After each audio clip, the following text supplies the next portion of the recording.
RP food চ্যালেঞ্জের এখনকার আয়োজন মুড়ি এবং ফিরনি খাওয়ার প্রতিযোগিতা। আমরা এখানে 5 জন প্রতিযোগী পেয়েছি। আমি পর্যায়ক্রমে তাদের নাম জিজ্ঞেস করব, আপনাদের সাথে পরিচিত করব। আমার নাম মোহাম্মদ আইনাল হক। আমার নাম আব্দুর রহিম। আব্দুল মান্নান প্রামাণিক। আব্দুল জালাল আহমদ।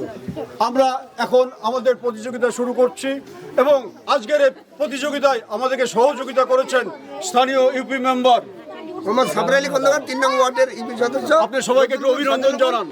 গাইবান্ধা। ধন্যবাদ। ধন্যবাদ, উনি ধন্যবাদ দিয়েছেন। এখন আমরা প্রতিযোগিতা শুরু করতে যাচ্ছি। আমি 1, 2, 3 বলার পরে আপনারা খাবার শুরু করবেন। যে খাবার খেতে পারবেন না, কষ্ট করার দরকার নেই, খাওয়া থেকে বিরত থাকবেন। এটি একটি আনন্দ বিনোদন, এটি অন্য কোনো কিছু না। আমরা সবাই আনন্দ পাচ্ছি, আপনারাও আনন্দ পাচ্ছেন। এটি একটি বিনোদনমূলক খেলা। আরপি ফুড চ্যালেঞ্জের আজকের আয়োজন থেকে সবাইকে অভিনন্দন ও শুভেচ্ছা জানিয়ে আমি শুরু করছি।